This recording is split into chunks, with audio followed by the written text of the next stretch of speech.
About Pakistan. Let me ask you about the things that tie you to Pakistan. Was your mother a great influence in your life all through your growing up period? Very much. She was a great influence in terms of her views about life, politics, and even in sport. She was a great influence, and she gave me a lot of love. I was very close to her. If she was such a central part of your life all through that period, it's terribly difficult, I suppose, even now for you to not forget her, but to put her aside, put her memory aside. You know, but you see, as a Muslim, I accept death. I mean, I know that, you know, everyone has to die, and you accept it, and I would have come to terms with it much easier. But I think what left a lasting effect on me was the fact that, you know, she could have been saved. It was I mean, had it been diagnosed early, it was a straightforward operation, and she would have lived. But I think what I could not come to terms with was the pain in which she died. You know, I saw someone that close to me for 2 months. I saw in extreme pain, which I think only people who've seen cancer patients, only they can know how they suffer.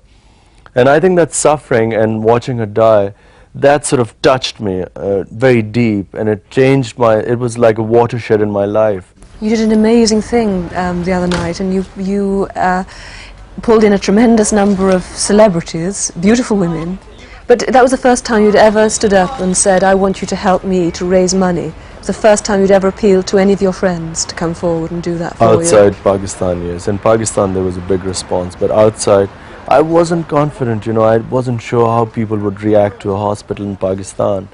My main idea was to tap the Pakistanis living in Britain. Your mother said something about she didn't want you to bring back a Western girl as a bride to Pakistan. Yeah, well, I was 18 then, and she was scared that if I marry a Western girl, she thought that either I would live in England, or I would come and bring her back, and eventually she would again take me back to England, or I would have a broken home, because the interracial marriages have not had a very good record.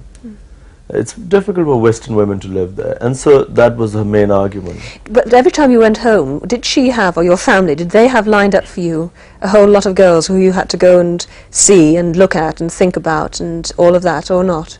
How did it work? Well, you see, I grew up in this house where I had 4 very independent, educated and strong-minded sisters, and a mother who was again very strong-minded. So, you know, they never agreed to one girl. I mean, I never remember that, you know, recently my sisters we had all my sisters who all over the world, we got together recently. And suddenly they started giving me hell. Why aren't you married? You know, you're getting old and all this. So I had to tell them, I said, look, have you ever suggested a girl to me? And yet, you see, the public sees you with a long line of very beautiful women, ranging from Emma Sargent, Susanna Constantine, Denise Lewis, and they think, how do they handle it? I mean, how do the women you've known handle the fact that you will probably one day go back to Pakistan and have an arranged marriage? You probably will do that still. How have they coped with this? Well, for a start, I don't know. I mean, I don't know how they cope with it. Most of these people you're saying are not really my girlfriends or anything. They were just friends. So they'd never had to worry about decisions about my marriage. You say you never come close to an English girl here, close enough to think about marriage? I suppose I came to one girl who I came quite close to marrying, and it didn't happen. Who was that? That was Emma. And then, you know, since then, I haven't even thought of marriage. Are you sure? Very sure. Are you cynical in a sense? Because, you know, your celebrity and the person you are and this sort of sex symbol that you have become means that a lot of women will be attracted to you because of who you are and what kind of publicity you can give them. Is that something that kind of annoys you, bothers you, frustrates you? Well, a lot of it is very funny because, you know, I mean, you can't take it seriously. I mean, you know, if you go out with someone who you're just escorting someone, because at times people invite couples, so someone you know, and I know a lot of women who are just friends, and you take them out, their photographs taken, and there's a whole gossip about you, so you can't take that seriously. I know, in one sense I know what you mean, but in another sense I feel that it's so crucial for you to have the kind of press that you have. It's good press.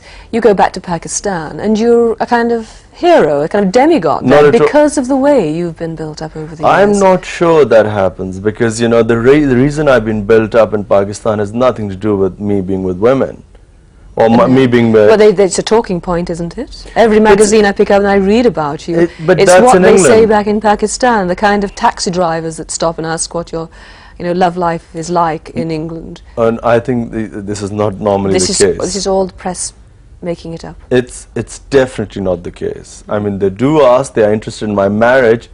They very rarely talk about women. It's a cricket crazy country. When you go back to Pakistan, I know you go regularly, do you feel alienated in any way from it because you've spent a long time in England, because you've been to school here and you've worked out of here? Is there any sense of alienation? Well, Pakistan is my home. Always has been, and I've never had any confusion about that. I've come to England first to study for 4 years, and then I came to play professional cricket here, because England is the only place which plays cricket in the summer. And I have so many friends over the years, so it's like a second home.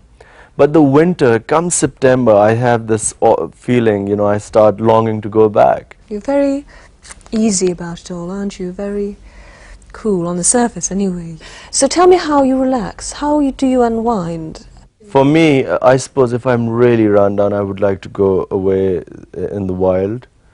Just camp out for a while. I think that probably relaxes me more. It sort of, if I'm really run down or I'm drained mentally, I think that probably gives me more energy and staying power. It sort of vitality. I'm again fresh again.